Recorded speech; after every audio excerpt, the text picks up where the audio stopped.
E agora eu vou falar um pouco sobre o projeto de Reinforcement Learning, que é basicamente o que eu escolhi para o AWS Race.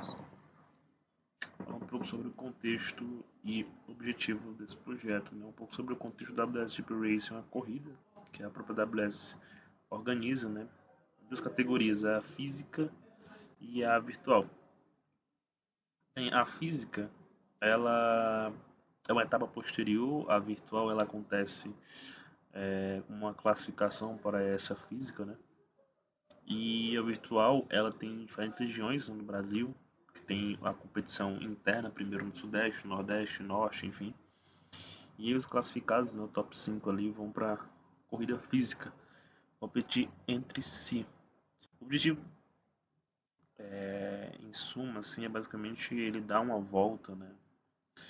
Uma não, até 3 voltas, se não me engano, na pista no menor tempo possível. Esse é o objetivo do projeto e num ambiente controlado. De treinamentos, enfim, a gente treina modelos aqui e esses modelos eu acredito que a gente possa utilizar na competição. Eu queria falar agora um pouco sobre a configuração de treinamento, né? Eu basicamente usei várias coisas que estavam default já, da AWS já coloca toda uma infraestrutura. Tem várias coisas que eu deixei default. Uma delas é o algoritmo, né? O PPO mesmo utilizei, que estava default. Um pouco que eu mexi foi o do Action Space, a velocidade mínima 0.5, a máxima 3.4. O ângulo eu deixei o mesmo, a divisão do carrinho, né? Espaço, né? O que contínuo. E alguns hiperparâmetros aqui que eu deixei, todos a maioria eu deixei padrão, né? O bet size, a entropia, discount factor, a loss. O learn ratio eu aumentei de 0,001 para 0,003. Número de experiências por episódios entre cada policy, né? Eu deixei 20 aqui. Número de épocas, 10. Agora, a principal mudança, assim, acredito no projeto seria a função de recompensa, né? Temos vários parâmetros aqui e cada um deles apresenta uma coisa. Na documentação oficial que está aqui do lado, né, existe a explicação de cada um deles e com isso você vai fazendo inferências, né, em cima desses parâmetros. Na verdade, eu fui colocando vários condicionais assim. Por exemplo, a penalidade. Na verdade, existe um código base, né, que é o código do ZigZag. Existem 4 códigos básicos de função de recompensa que a própria AWS deixa disponível quando você vai criar um modelo. Eu usei o ZigZag, que já tinha essa segurança de manter no centro, que é essa etapa aqui, e a penalidade se ele sair da pista, né? Então esses dois parâmetros já estavam setados aqui para a própria função de ZigZag, que ele chama como exemplo. E eu fui incrementando, né? No caso eu penalizei por curvas bruscas. Se a gente pegar esse parâmetro aqui e colocar na documentação, ele mostra também um código exemplo, como que você pode fazer para penalizar, né? Aqui está usando a função de recompensa, mas colocando só esse parâmetro. O que eu fiz foi adicionar esse parâmetro à minha função de recompensa. Então se coloca ali um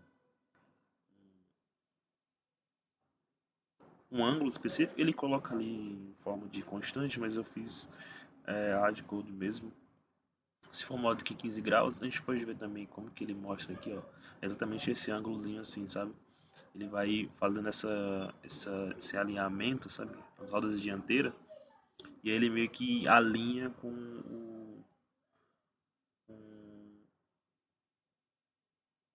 a linha central. Porque se ele ia fazendo esses zigue-zagues, se ele desalinha muito, eles correm o risco dele derrapar, né? E aí eu botei, se for maior que 15 graus, ele perde isso aí. Se for menor do que 5, ele ganha uma recompensa. E a bonificação de velocidade, é meio intuitivo, né? Se for modo que 2 eu dou uma recompensa, se for modo que 1 também eu dou recompensa. No caso, o modo que 1 aqui, porque a velocidade mínima é 0.5, né? Então nas curvas ele dá uma freada. Mas se ele manter ali modo que 1, ele vai ganhar recompensa. Então a partir do treinamento ele vai entendendo que ele tem que fazer uma curva, tem que frear para não sair da pista. Mas se ele manter a velocidade alta, isso é bom para ele.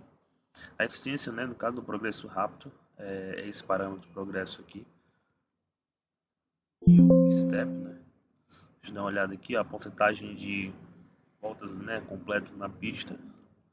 E ele também dá o exemplo aqui, mas não é ali na solução, exatamente aqui, ó.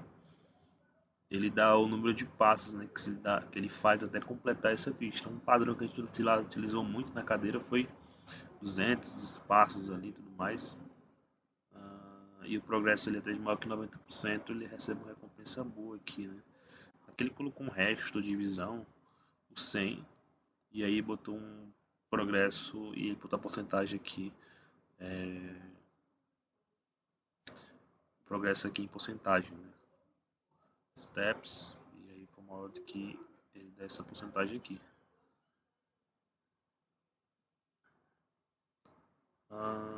Uma próxima parte também que eu acho que é a mais chatinha, mais complicada é do waypoints, né? Que se a gente olhar aqui o waypoints, não é esse cara, esse aqui tem uma tupla, né? Uma lista, né? De XY ao longo da trajetória, né? Da pista, e ele também dá um código de exemplo aqui, um código de exemplo que basicamente são dois pontos, né? O que ele tá e os dois próximos pontos assim que ele vai atingir. A ideia é que você pega esses pontos, calcule o ângulo, né? Então, a gente usa no arco tangente aqui, porque ele te dá os pontos e a partir dos pontos você tem o lado y e x ali, né? O delta y, delta x. Se você fizer um triângulo retângulozinho, você com arco tangente você consegue calcular esse ângulo. Exatamente essa continha aqui, o delta y e o delta x. E aí com isso a gente consegue pegar essa diferença. No caso tem dois casos. Súmula 180, a gente pega o ABS dessas duas diferenças. Esse RAID aqui também é um parâmetro que vem na documentação. Aqui, ó. Aqui, ó.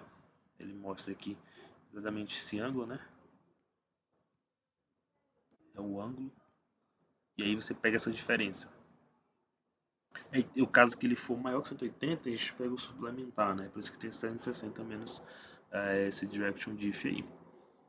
E aí, essa diferença, se for maior que 10 graus, eu penalizo ele, né? E no caso contrário, ele vai ganhar, se for menor que 10, né?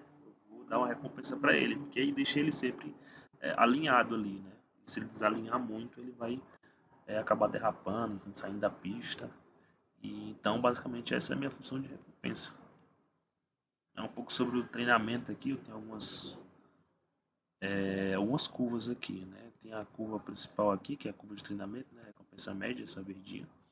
Sai de 108 mais ou menos, chega a 170. Tem a porcentagem, né? Que no caso que ele completou, né? Um pouco significativo, ele sai de 26 ali, chega até 40, mais ou menos. E no caso aqui é o evaluate, né? Da porcentagem média de conclusão. Treinamento e evaluate está um pouco maior, né? Sai também um pouquinho maior, sai de 38 e chega a 76. Esse treinamento foi de 1 hora especificamente. E aqui eu tenho um evaluate, né? Exatamente na pista Smile Speed Ray. Não tive um tempo tão considerável assim, você tá vendo aí. Mas a melhor volta ele fez em 15 segundos, né? Que é uma boa volta. Mas comparado ao top 5 é uma volta relativamente alta. Porque o total que eles estavam fazendo era mais ou menos 30, 28 segundos. Estou no Nordeste.